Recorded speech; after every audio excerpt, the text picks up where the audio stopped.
Video editing ಕಾರ್ಯಾಗಾರ ನಡೆಯಲಿಕ್ಕಿದೆ. ಈ ಸಮಯದಲ್ಲಿ ಇವತ್ತಿನ ಈ ಒಂದು ಸಂದರ್ಭದಲ್ಲಿ ಇವತ್ತು ಬಹಳಷ್ಟು ಜನರು ರೀಲ್ಸ್ ಅನ್ನ ಯಾವ ರೀತಿ ಮಾಡುವಂಥದ್ದು ಮತ್ತು ರೀಲ್ಸ್ ಅನ್ನ ಯಾವ ರೀತಿ ಗ್ರಾಹಕರಿಗೆ ಆದಷ್ಟು ಬೇಗ ತಲುಪಿಸುವಂತದ್ದು ಈ ಬಗ್ಗೆ ಮುಂದೆ ನಮ್ಮ ಸುಮನ್ ಸುವರ್ಣ ಇದರ ಬಗ್ಗೆ ಮಾಹಿತಿಯನ್ನ ಕೊಡ್ಲಿಕ್ಕಿದ್ದಾರೆ. ಇವತ್ತು ಛಾಯಾಗ್ರಹಣ ಅಂತ ಹೇಳಿದ್ರೆ ಬಹಳಷ್ಟು ಸವಾಲುಗಳನ್ನ ನಾವು ಎದುರಿಸ್ತಾ ಬಂದಿದ್ದೇವೆ.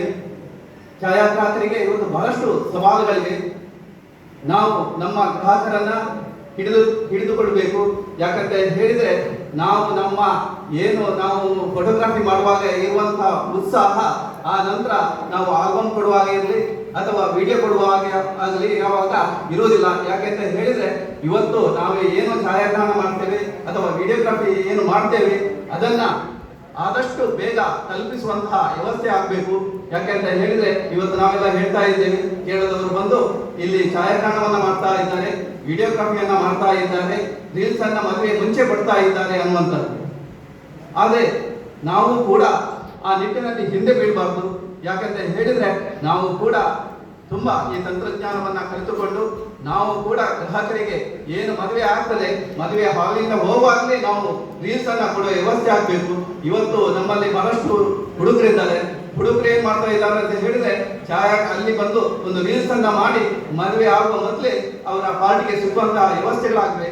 ಇವತ್ತು ಆ ನಿಟ್ಟಿನಲ್ಲಿ ನಾವು ಕೂಡ ತಂತ್ರಜ್ಞಾನವನ್ನು ಬಳಸಿಕೊಂಡು ಒಂದು ಉತ್ತಮವಾದ ಅವರಿಗೆ ವಿಡಿಯೋ ಇರಲಿ ಛಾಯಾಗ್ರಹಣ ಇರಲಿ ಆದಷ್ಟು ಬೇಗ ತಲುಪಿಸುವಂತಹ ವ್ಯವಸ್ಥೆ ನಮ್ಮಿಂದ ಕೂಡ ಆಗಬೇಕು. ಈ ನಾವೆಲ್ಲ ಬಹಳಷ್ಟು ಮಂದಿ ಕೇಳ್ತಾ ಇದ್ದೇವೆ, ನಮ್ಮಲ್ಲಿ ಛಾಯಾಗ್ರಹಣ ಮಾಡಿದ ನಂತರ ನಮ್ಮ ವಿಡಿಯೋ ಕೊಡುವಾಗ ಕೆಲವರಿಂದ 4 ತಿಂಗಳು, ಕೆಲವರಿಂದ 5 ತಿಂಗಳು, 6 ತಿಂಗಳು ಹೀಗೆ ಹೋಗ್ತದೆ. ಖಂಡಿತ ಅವಕ್ಕೆ ಅವಕಾಶ ಕೊಡಬೇಡಿ. ಯಾಕೆ ಅಂತ ಹೇಳಿದ್ರೆ ನಾವು ಇವತ್ತು ಮದುವೆ ಆದ ಒಂದು 15-20 ದಿವಸದ ಒಳಗೆ ನಿಮ್ಮ ಆಲ್ಬಮ್ ಅನ್ನ ಅಥವಾ ವಿಡಿಯೋಗ್ರಫಿಯನ್ನ ಕೊಡಿ. ಮತ್ತು ಇವತ್ತು ನಾವು ಏನು ಮಾಡ್ತಾ ಇದ್ದೇವೆ ಅಂತ ಹೇಳಿದ್ರೆ ಛಾಯಾಗ್ರಹಣ ಮಾಡಿದ ನಂತರ ನಾವು ಆಲ್ಬಮ್ಗೆ ಇನ್ನೊಬ್ಬರಲ್ಲಿ ಹೋಗಿ ಆಶ್ರಯ ಆಗುವಂಥದ್ದು ಅಥವಾ ವಿಡಿಯೋಗ್ರಫಿ ಮಾಡಿದ ನಂತರ ಅದನ್ನು ಎಡಿಟಿಂಗ್ಗೆ ಇನ್ನೊಬ್ಬರಿಗೆ ಕಳಿಸುವಂಥದ್ದು. ಆದರೆ ನಾವು ಮಾಡಿದಂತಹ ವಿಡಿಯೋಗ್ರಫಿ ಇರ್ಬೋದು, ಛಾಯಾಗ್ರಹಣ ಇರ್ಬೋದು, ನಾವೇ ಅದನ್ನ ಎಡಿಟ್ ಮಾಡಿದಾಗ ಅದು ಬಹಳ ಸುಂದರವಾಗಿ ಬರ್ತದೆ. ಆ ನಿಟ್ಟಿನಲ್ಲಿ ಇವತ್ತಿನ ಕ್ಲಾಸ್ ಇರ್ಬೋದು ಅಥವಾ ಮುಂದೆ ನಡೆಯುವಂತಹ ಕ್ಲಾಸ್ಗಳಲ್ಲಿ ಕೂಡ ನೀವು ಸಕ್ರಿಯವಾಗಿ ಭಾಗವಹಿಸಿ ಅಂತ ಹೇಳುತ್ತಾ ಈ ಒಂದು ಕಾರ್ಯಾಗಾರ ಬಹಳ ಅತ್ಯುತ್ತಮ ರೀತಿಯಲ್ಲಿ ನಡೆಯಲಿ ಅಂತ ಶುಭವನ್ನ ಹಾರೈಸ್ತಾ ಇದ್ದೇನೆ.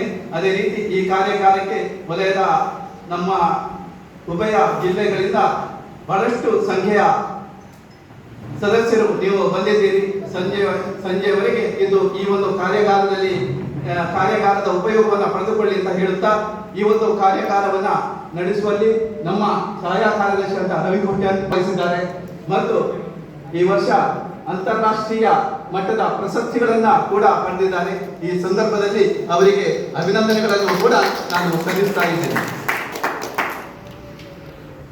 ಮುಂದೆ ಸುಮನ್ ಸುವರ್ಣ